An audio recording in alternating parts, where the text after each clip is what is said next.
Let's talk about 3 tests or 3 factors that you need to incorporate into your hormone recovery strategy. Number 1 is a proper assessment.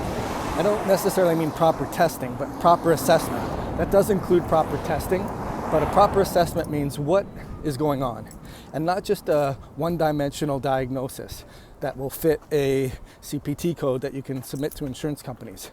I'm talking about what is the mechanism of what's driving your hormones being low. And typically that's going to be production of energy, production of free radicals, GI disturbances, inflammation, detox challenges. I mean, all your cells of your body run on energy. So at the end of the day, that's the number 1 problem.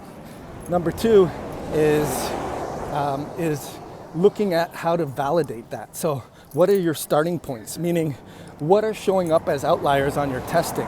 Whether it's just basic blood work, which needs to be interpreted from a functional standpoint, meaning you want to look at things that aren't necessarily flagged yet, but are on the way of being flagged, because so many people I work with are being told my blood tests are normal, and I never believe them. And probably 99.9% of the time when they send me their blood work and we look at them from the healthy ranges, they're not normal. But getting accurate assessment of the outliers, and ultimately good hormone testing, saliva, urine, hair, blood.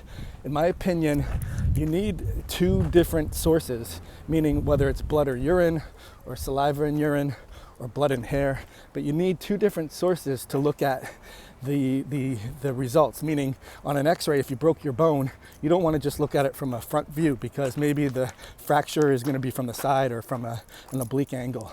You're going to need proper diagnostic starting points, objective starting points. And then the third thing ultimately is a dynamic recovery strategy, meaning it's not just take this and take that and set it and forget it. It's more of, okay, now that I know the fundamental issue, assessment metabolically, what's going wrong, I have objective standpoints in terms of knowing what my outliers are and how the puzzle pieces have broken, or how Humpty Dumpty has broken himself when he fell, and now I got to put him back together again.